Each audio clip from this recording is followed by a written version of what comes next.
showing up in the next 3 or 4 minutes like crazy. You had over 300 people interested in hearing what you have to say.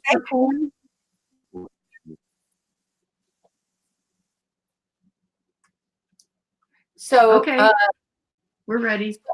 Oh, okay. So, can you see the chat as well? So you have slides, and then you have the chat. Yes. So you can see that Patty has said hello to you from Galway. Okay. Well, very Where's good. The chat?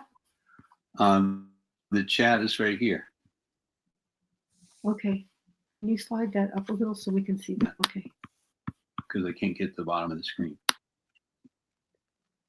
That's all I can do. You can't move this. No. When I try to move it, it doesn't go anywhere. Okay. Move it to the left and move it up. There's a way to defeat this. Well, I want to see this. Hold on. Oh, you want to try to shrink it that way. Okay, you did it. Good. Okay. And just on time. Okay. I got more. That's all right.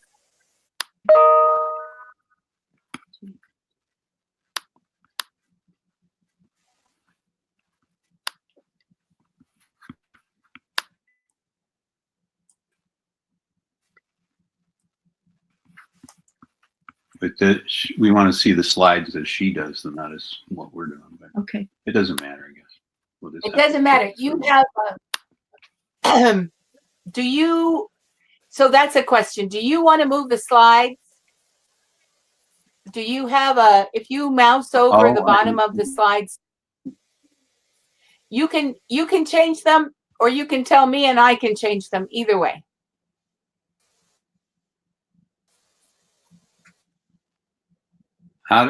Okay. I'll click on slides camera, right? Let's leave it like this to tell you when to go to the next slide. That'll be fine. Yeah, that's fine. Low tech is happy. For now. Low tech is really happy. All right, so it's half past, and I will be turning on the recording, and then all the people who are here who are not able to attend today will be able to. There we go. Oh, it's recording already. It started on its own. Okay, so everyone, welcome. This is Dr. Alana James, and I'm very excited to have our two visitors today. Grace and Rosile, did I say your name correctly? Yes. And David Boje.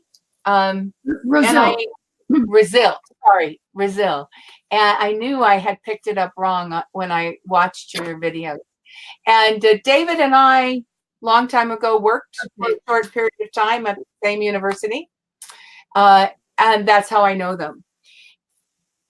I just want to say that these two people we're very excited to have for lots of reasons. But one of them is that I think they exemplify academics who are also living a bigger life than just university, just still continuing with the trajectory they've set with narrative inquiry and storytelling and all the other fabulous things they're doing. But also, I want to pass on some links to their work with equine therapy.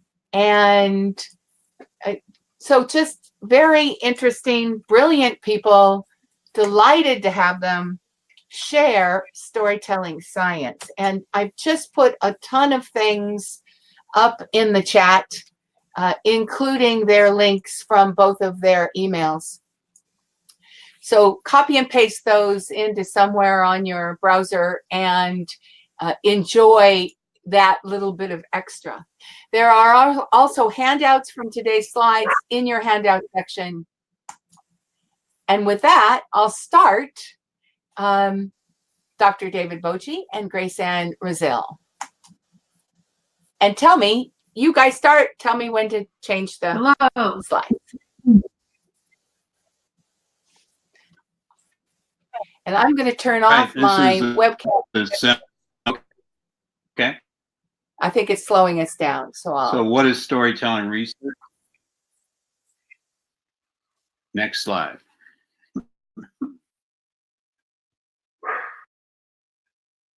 Slide 2. Storytelling includes narratives and counter-narratives. There's a long tradition of research on that.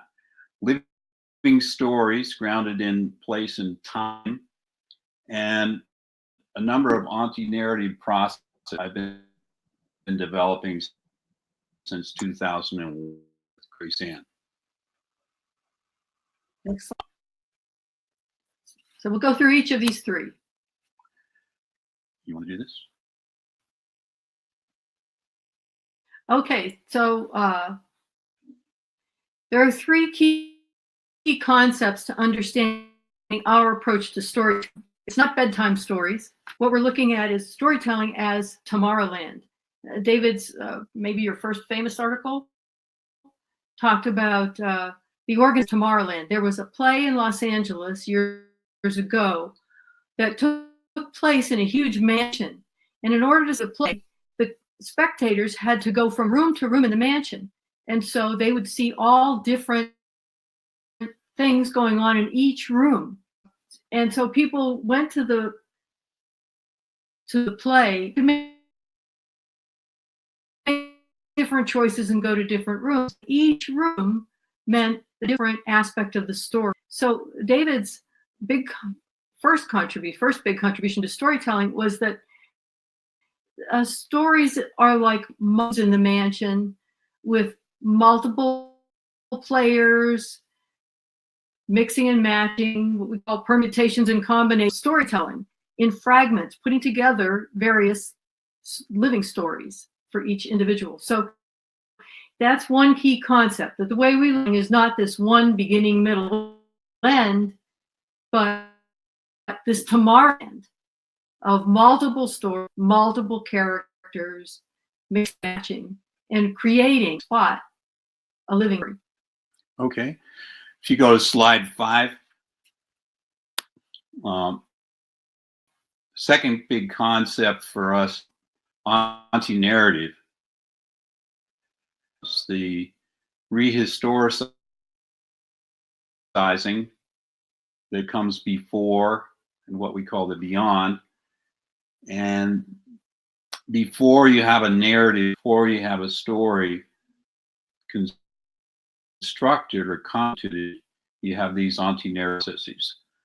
Now, the on the top comes from a long tradition from Aristotle's Poetics on up to Western theology, where narratives have a beginning.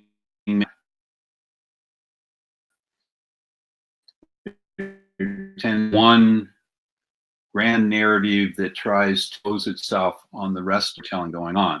That's why we call it abstracting. From left to right, we have a rehistoricizing, and you have the past, present, and future, but that's a rather linear way to look at it. We tend to look at some of the future. You have multiple possible futures. It plays bets by preparing in advance for them. That's why we have planning, we have strategy, etc.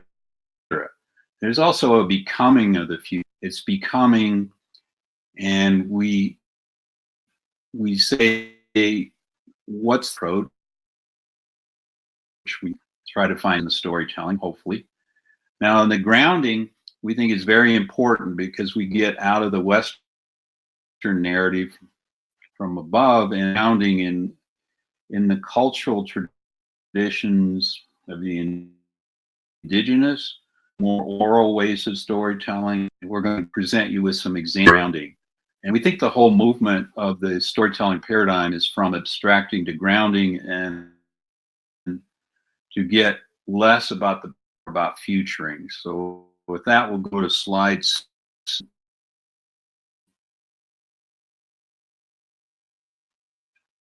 There's another concept of storytelling that David uncovered in his study of the office supply firm that when you try to research storytelling, okay, I can tell you this story. And most people say, I don't have any stories. And we found also, David has uncovered that a lot of stories are implicit.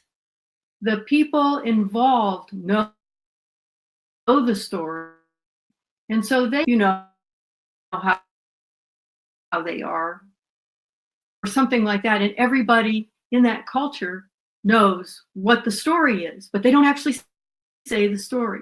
So as a researcher, it's your challenge to understand, you need to understand the context, the beneath, before, the between are important. You mean so that when you get that little code word, you understand what story they're all talking about. And so one example is in the movie The Devil Wears Prada. There's a scene where Meryl Streep, who's the evil on the desk of the secretary, and so there's a whole story behind this, in the grounding and the physical behavior and all of that. And so as storytelling researchers, we want to look at not just the spoken words, but the context and the unspoken, the untold story as well. Slide 7. So what is intersubjectivity of storytelling? Most of the story you're not going to find you're not even going to find it online. So we have a couple of examples for you. Number one, raise hand. There was a Stillberg years ago, and my friend told me this story about there was a union organizer there, and it's illegal, and it was back then too. He was an elderly man who had some health issues, changed his job to be one where he had to go on the stairs all day long, because they knew physically he couldn't survive doing that job, and he did have to eventually voluntarily retire and quit. And so whenever anyone did anything that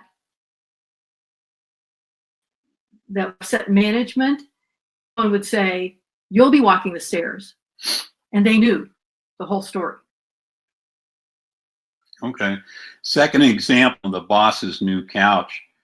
In the office supply stuff I did, published in Administrative Quarterly early on 1991, I was looking at interactivity of the storytelling, and I would hear this comment about the boss's new couch, and I would hear another little snippet. The CEO kind of confided in me, well, the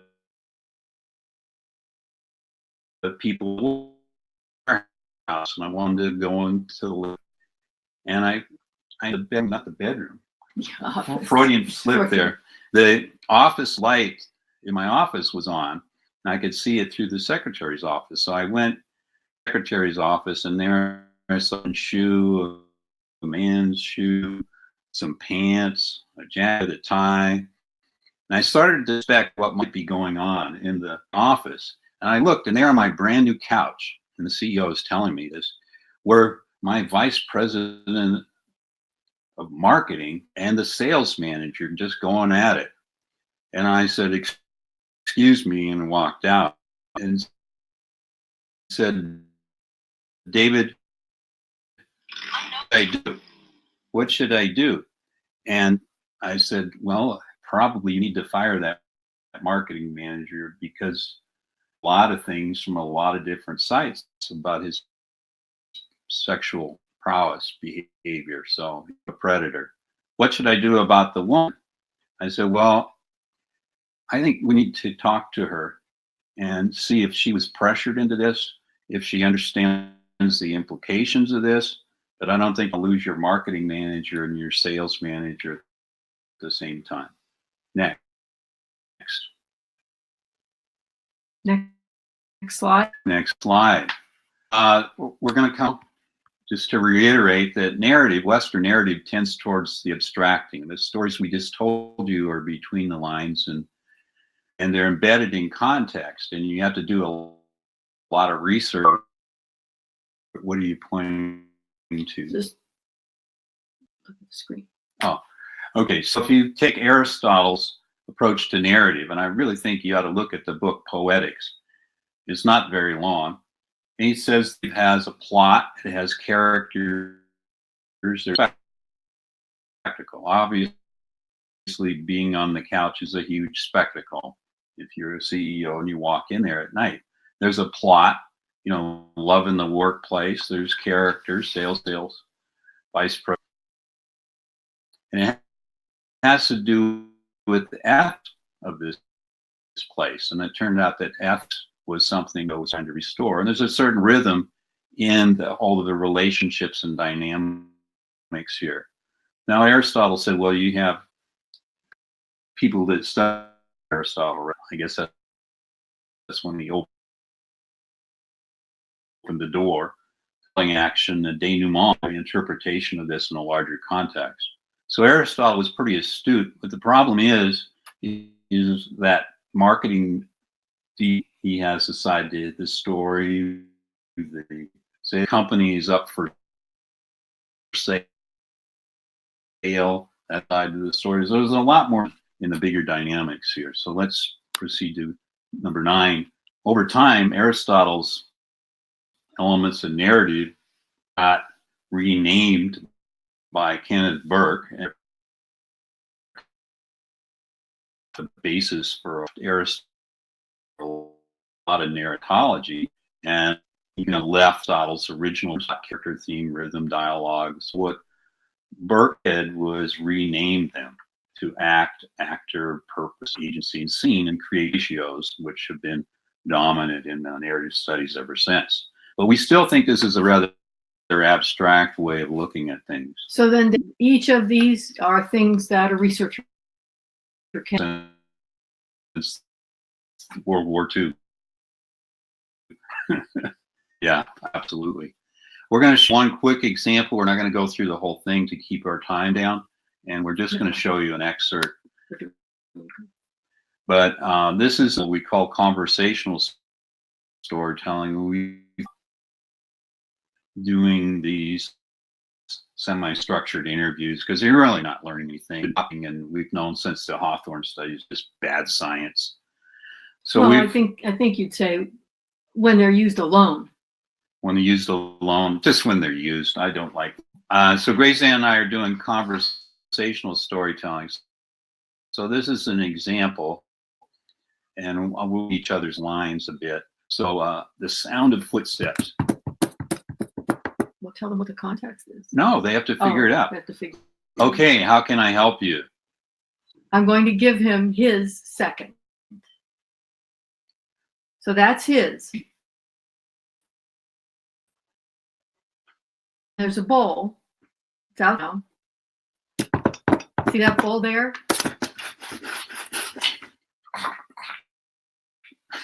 Okay. Keep them separate. That's all right. Let him go with you. Okay, so oftentimes this is all you're going to get when you sit down to talk to somebody, or you're in a conversation, a group meeting, and you may not even know what is going on. That's because you have to sort out the intersubjectivity. So slide 11, we give you some interpretation and analysis work of what's on. So the sound of footsteps, David is in his home office in Las Cruces. And I say, okay, how can I help? Well, Grace Ann has walked into my office, which is sacred, at 4 in the morning, 7 till 9. And then Sparkles, the name of our puppy, he is about, 5 years old now? Mm-hmm. And he usually eats there in the office, but we got a new puppy from the shelter. At that time was called Rosile. I'm going to give him his second because he is the new dog. So the new dog has second status and needs to respect the older dog who knows the rules and knows the rules. So both Grace Ann and I are in the know about these two puppies. You're just here for the first time, so you don't know what we're talking about. This is the way conversation and communication happens in an organization. Those in the know are sharing lots of stories. Those not in the know have no idea, a little bit of an idea what's going on. So exchange, you might pick up that I am directing. Well, that would be true.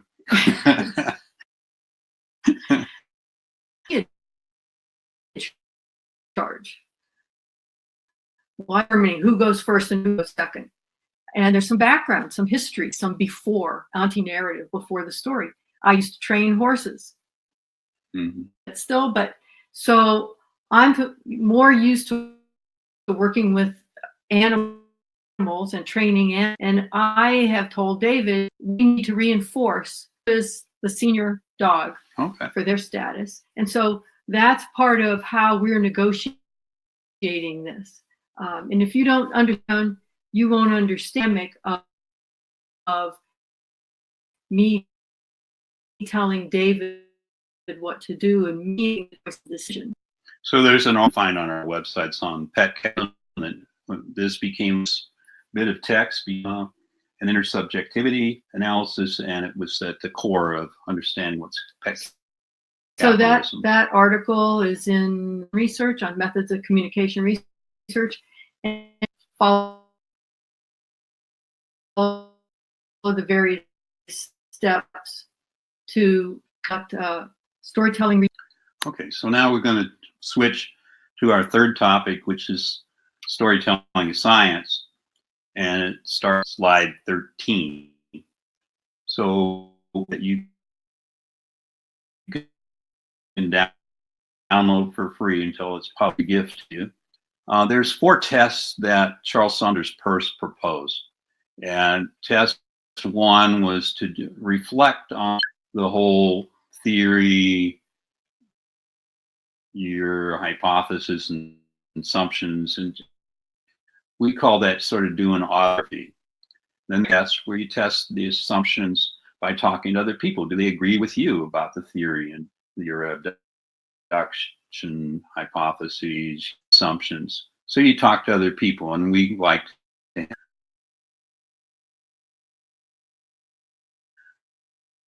There's a third test if you don't trust what you're finding. You can test by studying the different sciences. So you go out and study the science. Grace Ann studies interspecies community.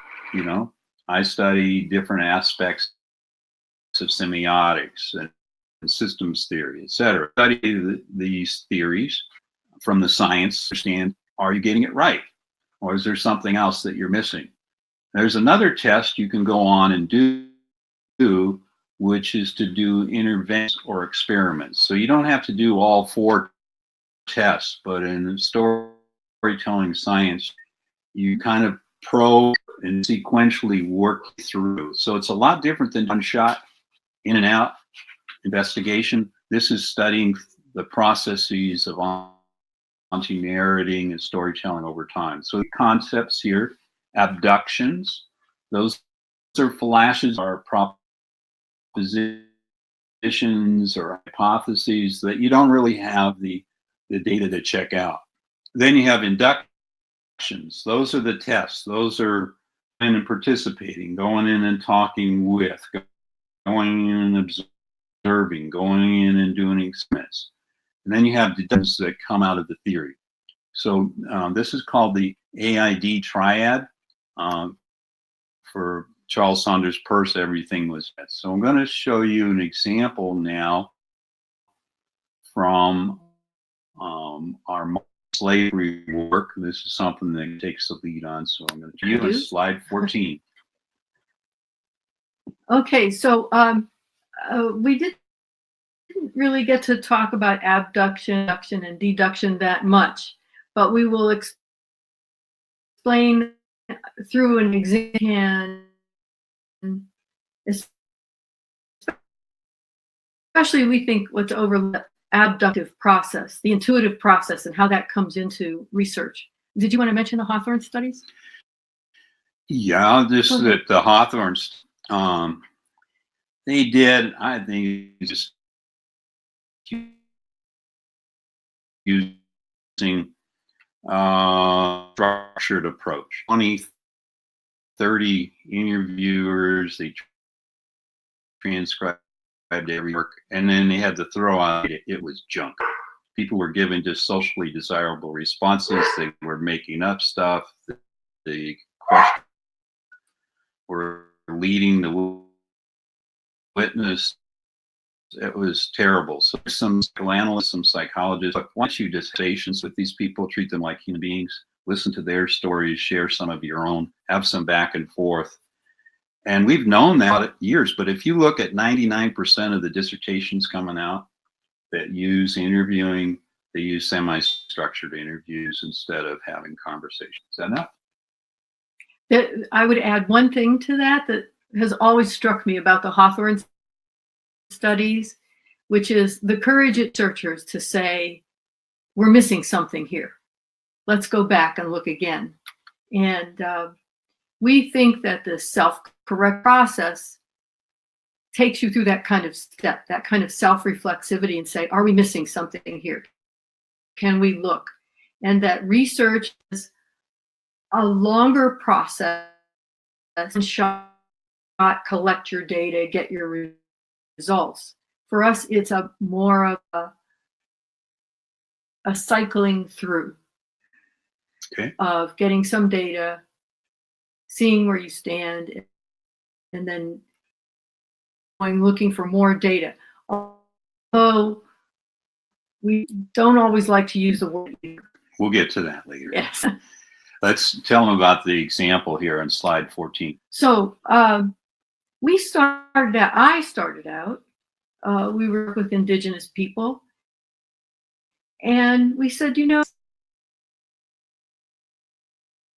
have a sort of different special way of issue leading, it seemed. And there was a journal leadership on Indigenous leadership. And we said, well, let's talk about what we've seen of this different way of leading in Indigenous tribes and Indians, especially in the Southwest, in our particular situation.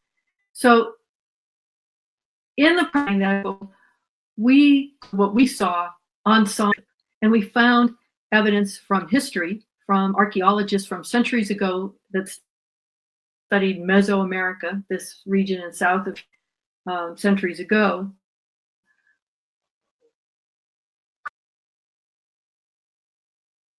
That leadership did not in hierarchy, but multiple forms that could be hierarchical or more egalitarian forms also. So we wrote up this ensemble leadership, but we didn't really have ready to hand for ourselves of a group that did this, it still existed. And so shortly after that article was published, we were at a conference with a colleague talking about the group that I studied in my dissertation. They do it. And I said, what group? Let's go talk to them. And so we went to study these agricultural workers in South Florida who were primarily picking the tomato crops to see how they do ensemble leadership.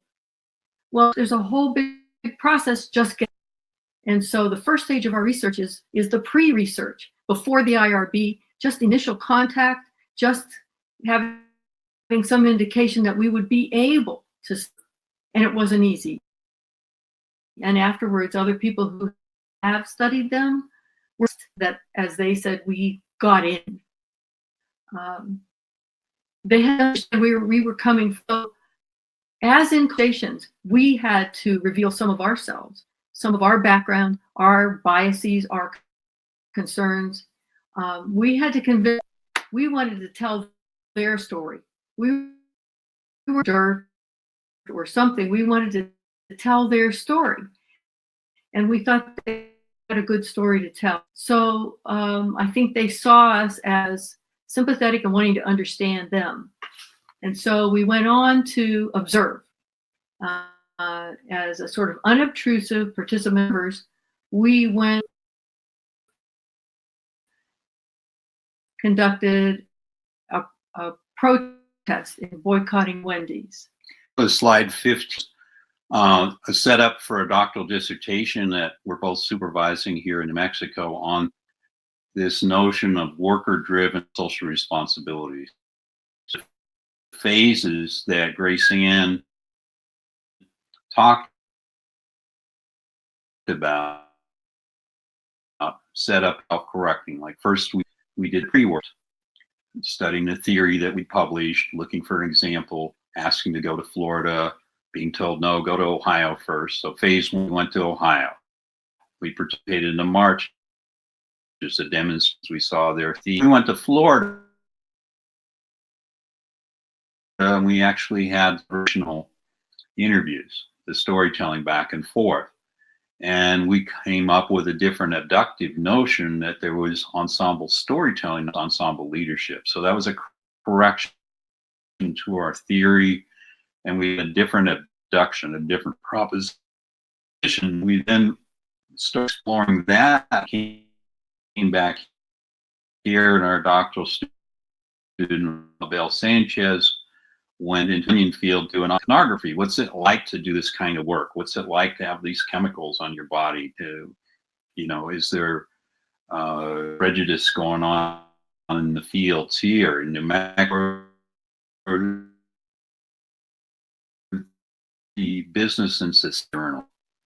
And phase 4, we're doing revisions to that article, and Mabel went to California to do her job talk, or to hopefully a job in California. We won't tell you where to get that first assistant professorship job.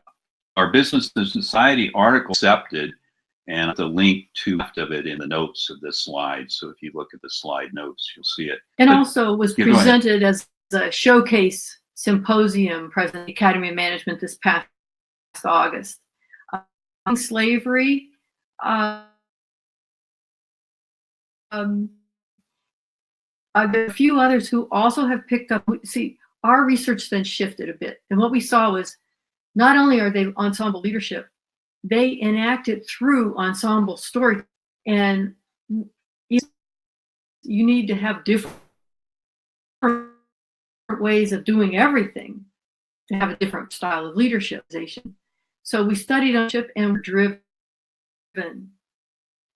social responsibility. And so their whole worker-driven approach, it turns out others studying slavery have, a few others have also picked up on this aspect of it, that effective monitoring of workplaces, processes. And so research went from less work involvement and worker-driven, looking at ensemble leadership, ensemble storytelling, worker-driven processes. Okay, so we'll let you study this slide on your own after reading the article, and hopefully it'll make more sense. But we've tried to show that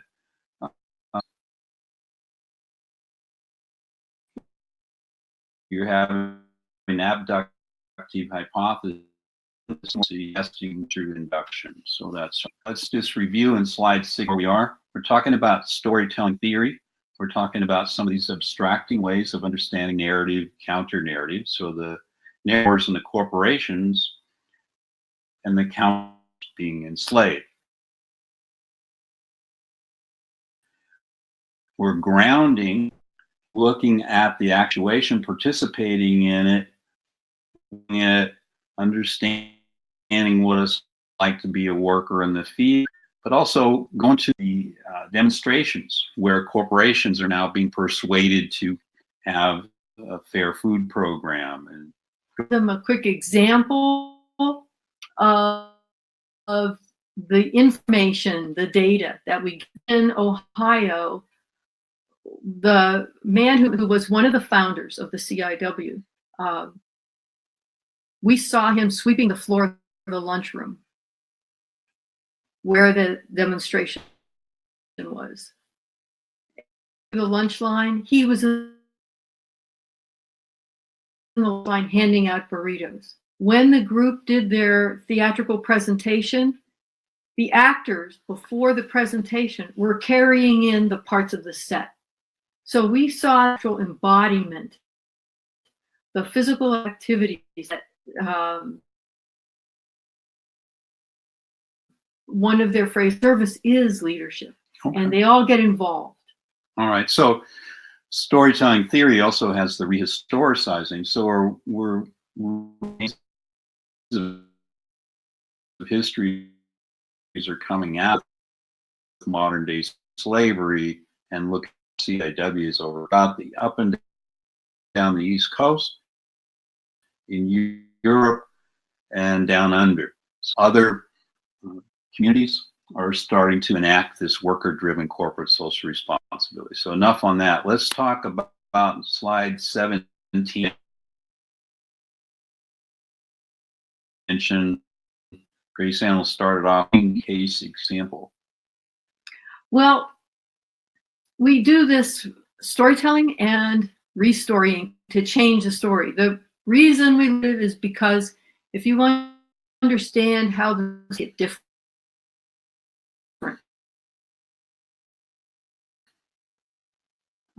so I had a situation where undergraduate seniors in a strategy class that I taught, I had reason to believe that quite a few of them, 10 out of 40, did on an exam.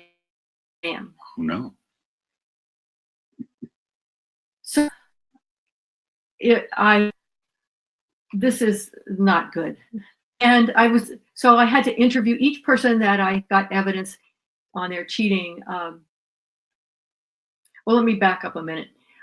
I did to find out who cheated. I didn't want to punish people who were innocent. I didn't want to harass. I didn't actually do it, but I didn't slip through the net if they actually had. And in the past, my feeling had been I just do everything to prevent it, and it doesn't happen, and I don't have to deal with it. But it did happen. It was happening. They used cell phones when text messaging was first, didn't even have a cell phone. So, and they found it, and they were jammed. And so when I was interviewing each person, so what I did, I posted false answers. And so ethics of doing this, and I decided it was the best way to reward the cheaters and to so we did that so that we could more precisely identify who was using their cell phone under the desk and text, which were posted elsewhere. So in these interviews, it turned out there was one student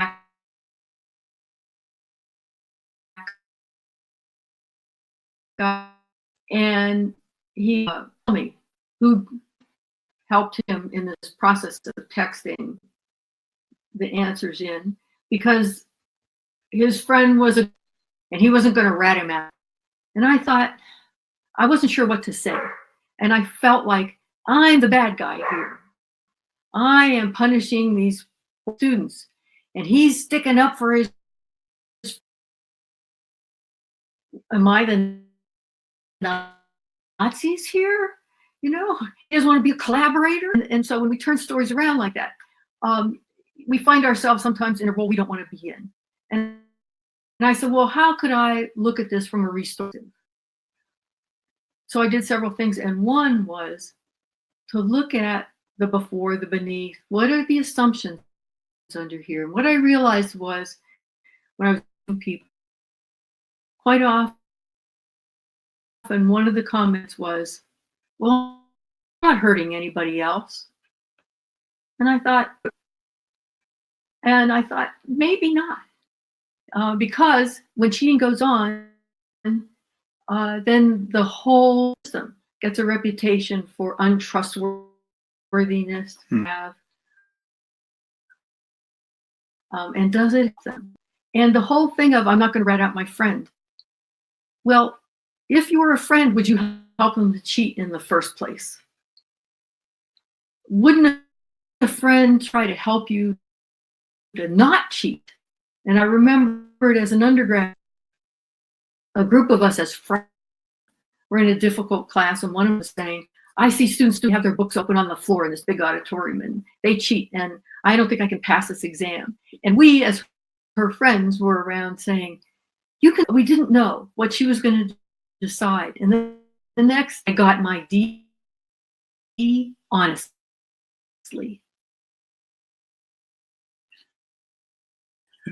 And we were, so, and I thought, we were to do the right thing. So I turned the whole story around. I asked students for their anonymous comments. From their comments, I got that they didn't want to reward, they wanted to punish the cheaters worse than the university was going to do. They said, throw them out of the school, not just an F in the class. We work hard. And so the majority of students were hardworking, honest students, and they said, punish them. So that was a revelation too, and that's a whole different story. So restoring can be used to change the story of yourself, of your situation, and whole organizations have used it successfully. So slide 18, we've listed the 7 steps in the embodied restoring process. This is something that Grace Ann and I have come up with over the years, and we use it in doing our work with military veterans. She just gave you an example of the cheating case. It's used in a lot of situations where we're working with organizations, and we start with how are they characterized. We look at externalizing those labels, understanding those kind of abstract narratives, sympathize with the theme or the plot, but then starting to revise what are the negative consequences of cheating, strategize, find little wild moments when they didn't cheat. I got my D honestly. Restore process by interventions. Grace and students in the classroom, having them write their reactions to the coaching all of this did cheat. You know, what do you do with those students? Working with the university, how do you handle this? And publicizing, not publicizing in the cheaters, but developing a support network in the classroom, for example, for the cheaters. Go ahead, please. Did you want to mention the Mr. Military example? Not yet. Okay. Let's wait for Okay. Q&A. We're going to wrap up now, just putting this into a context for slide 19. So these are examples of storytelling theories. We've talked about ensemble leadership theory. We've talked about antenarrative, which is a prospective sense making. We didn't say anything about quantum storytelling, if you want to talk about that. Fourth wave grounded theory means we're turning to a way of understanding and doing self-correction. So we're actually testing out abductions, exploring our deductions by doing tests. So that comes to the methodology of self-correcting induction, but inclusion and deduction. Quality metrics, we don't discriminate between the quantitative and qualitative. So we look at qualitative, quantitative, financial, all the metrics. So we don't get typecast as just qualitative. We do ethnostatistics, how to corporation critical accounting. We look at storytelling multiplicity analysis. We'll save that for an advanced course. You can have us back. We have a called true storytelling. We're tired of the fake news, the fake storytelling, and we're working with Danish colleagues and turning out a book from Rutledge on true storytelling. We work with socioeconomic, obviously in the case of modern day slavery, and working with responsible corporate social responsibility by making to collect those critical stories for the voiceless.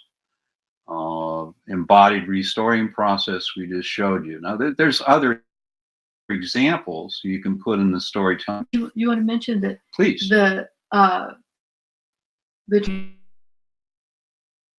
municipality in Denmark.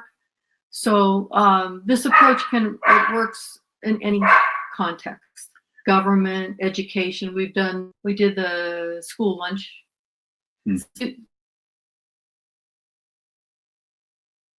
use many different contexts. You can hear in the background wanting to come in and join us. I'm going to show you this next. It's a little bit more elaborated paradigm, and it shows how we're looking at an indigenous ways of knowing in the right columns. And we think something across both. Storytelling theory, for example, in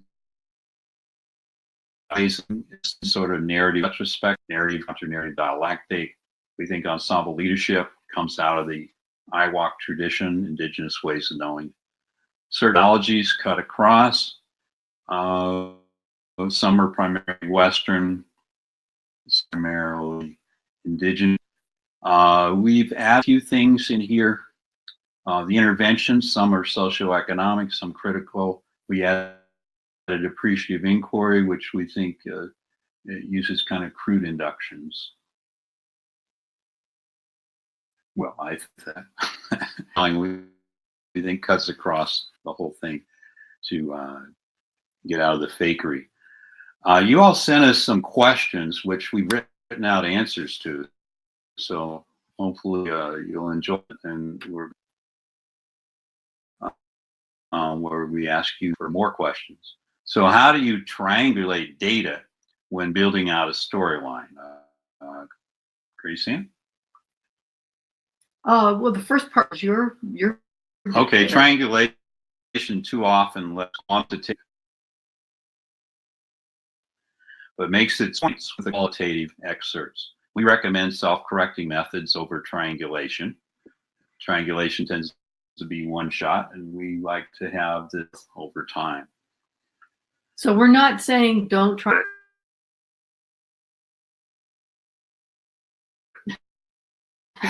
No, the thing is that if you do self-correcting, you will naturally find other sources of information and other perspectives on your story, on your living story. Example that I had was many years before I was in business administration,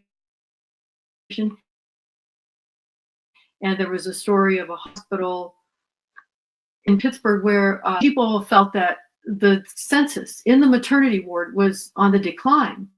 And someone said, well, our competitors have remodeled their maternity wings and they're fabulous. And so we should remodel ours to stop this decline in census.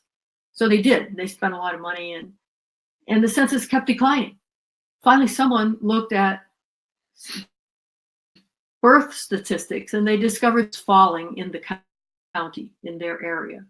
Aspect of the beneath text, things like that. So you're using a combination of qualitative and quantitative financial data, putting it together, showing how they interplay with each other. It's not like doing there saying, okay, I did triangulation. No, you didn't. Use abduction, let the story emerge. Based on what emerges, you can observe something and use induction to draw a conclusion, which can be tested. The boss throws the coat on Terry's desk. Are all bosses arrogant to check more cases to see if that's correct? You have a deduction, a general belief that secretary subordinates should help the boss with less challenging work. Well, check it out. Your second question that are most important when bringing my data together to tell a story? For me, when I did my work with the indigenous people, I said, I can't speak for them. I shouldn't. Making films so they could sell in their own voice, their own words. And I think that's very important. So I think as much as possible in all of our research. Second, explain the context. The 6 B's of Auntie help people through that, because there's all of this antecedent stuff going on to constitute a narrative or a story. So you want a system of storytelling. identify patterns in that whole system, both process and content. Process, the boss always speaks first. You notice that in your observations. Content, the boss assigns the task. Well, it tells you of something learning of what's going on here, and maybe from Many students get stuck. really. You transcribe pages, Tell me about it. and then they're like, I don't know what to do with all this. Start over. If you're not doing self-correcting as you do your research, you collect a whole bunch of transcripts, and then a month later you say, oh, I think I'll analyze them now. Well, I suggest also they have gone through that in the process and you're doing the transcriptions. Sometimes you can become overwhelmed with all the massive data. That's what you so do. It is steps, but also it helps to data with someone's story to your mother about what went on. And then you'll see that the things that start to emerge are stories that explain what's going on. Okay. It takes a little time. How does the storyline relate? A mixed question here. At least two elements of the research process should be addressed in your final article. Want to say the two? Well, we really like autoethnography, and we like the whole concept of self-reflexivity through the article. Benefits by segment, at least a segment on the autoethnographic aspect of doing that work, which means how have I influenced the approach? I came in our CIW study looking in research and theory. So to look at that, has my undertaking of this whole process. And you want to look at publications, journals, need to follow the format that's required. So you need to stay up on that format, because that format is a narrative. It's a narrative structure. And each journal has a little bit different structure, but there's many ways, the way they abstract out what they want you to put in the plot. So you are telling a story in any publication. Any table you put in, you're doing an interpretation, a rhetorical interpretation, right? Any numbers you put in, you're interpreting those numbers, and you're saying that this is evidence of some theory. Do you want me to give the example? You can, if you want, Grace Ann. So are we ready for that? And then do that. I didn't know that. Where do you start? Catches your attention, it's an abduction. You wonder how to test it, it's an induction, those tests. And you develop a theory and conclusions from the premises, and you're doing deduction. Now, Grace Ann, what was that one? That one. So as we went through our phases studying the CIW, we eventually got to the conversational interview section, stage 2 or 3, was it? And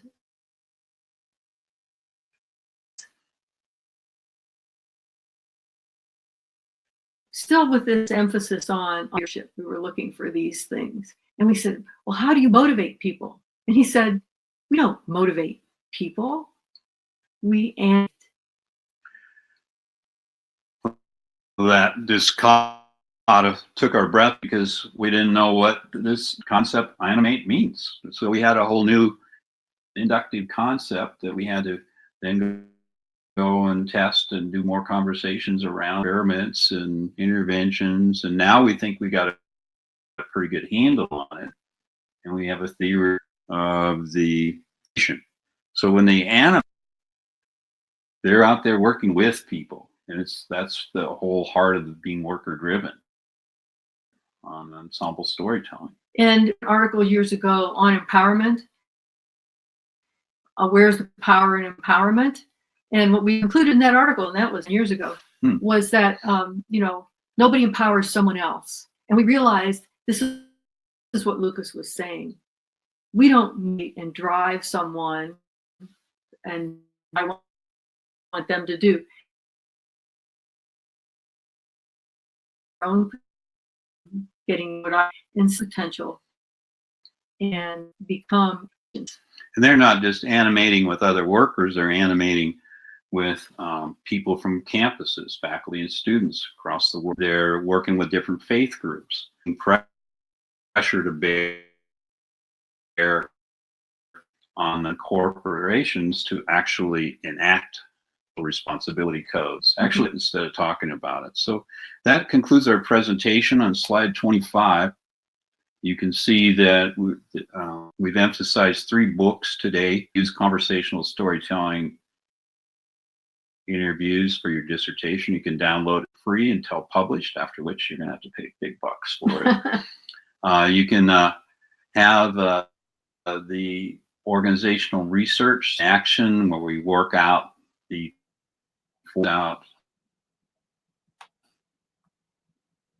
business ethics and indigenous ways of knowing. And indigenous storytelling. And indigenous storytelling. Which is different.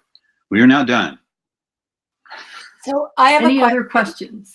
I have a question because I want to go back to this slide. I have to get your slide number, because if you look at your slide 19 or 20, I'm concerned about a beginning researcher writing up a dissertation following. I think there's so much juice in your ideas and your theoretical underpinning of this work. But now I'm a beginning researcher, and I'm really working with your theoretical ideas, and there is so much language. And the people that I'm writing for aren't as familiar with your work. So I get tied up in explaining all this and your ideas to the rest of the audience. So how do you help somebody who wants to really adopt you?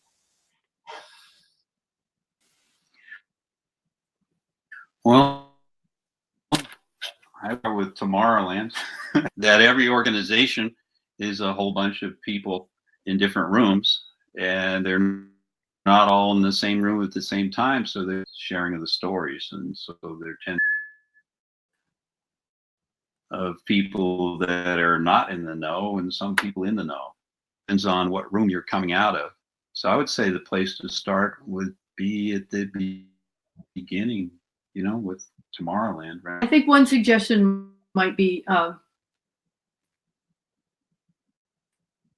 and this is what I want to study. We talk about abduction. What is their intuitive sense of what is here that they're looking for? And then we help them choose from this grid of 9 things, them choose where might be the best place to start. So talk to us or others who have used these methods about which of these is a good way to go. We did that article on storytelling. It's really complex and it has lots of stuff. Once you're at a more level, you can appreciate that. But to start, direction to take, because there are at least 9 different ways to go. I think my advice is do step by step, to actually write down in a notebook. I always have a notebook, and the idea, and I do it when I'm out in the field, and I write down what I think is going on, and then when I reflect on it, I figure out, okay, what am I going to do? Do I need to do an interview? Do I need to do some? What am I going to do next? Understand those hypotheses I'm coming up. Doesn't Mary Parker Follett say something about situation driven? Yeah, I'm very situation driven. Yeah. So we look at this situation and let that guide us. Yeah. She said if you want workers and situation, you have to mentalize the situation together. I hope we answered your question a little bit, but I agree, there's a lot going on. We wanted to give you a sampling. Well, oh no, it has to find my mic. I was fascinated by the depth of it Maybe all. they're done. No, stop. There may people in the room, if you have questions, type them into the chat. Raise your hand first. You have your hand above the chat. So if you have something you want to say before they go, raise your hand and then start typing. And I just want to We did this comment that, to get and yeah, your questions are coming. We've gotten a few thank yous and information coming is And interesting. they can I'm hoping this might be the first of several Where's the chat? conversations like this. I will we'd love take you that. up Yeah. on your, yeah, I would take you up on your comment that you would come back, because there are, I've tracked what's happened in qualitative research for the last 30 years or so, and I think that there's some threads here which expand our world and bring in the distance between qualitative, quantitative, mixed. All that conversation seems to be taken onto a new plane here. So it's a worthy plane for a wide base across the academic audience. Wonderful. And we know, well, I can't see any of the questions. they're coming up. They're coming up. We have one hand. Can you read them to us? Read them. I will. Annaline will be, she's typing. There was one question that came in on Woo Club. Is it always possible to tell a coherent empirical story based on our data analysis? What if there's something so unexpected or contradicting the results? What do you do with that when you're like well on your way, you're almost ready to graduate, and then you see something that's not coherent? What do you recommend? I jump for joy. You know, one of the things Popper said was just be viewed in productions. He was a big student of Charles First, by the way. And Karl Popper would say, okay, your own theory, because then you have something that other people can do to refute the theory as well. So if this surprise comes in, this anomaly, it's wonderful. And think about, you have all of this your master's thesis for 2 years, you collected massive stuff. I walk into students' apartments sometimes, and they show me note cards plastered all over the wall, ceiling, and then all over the floor.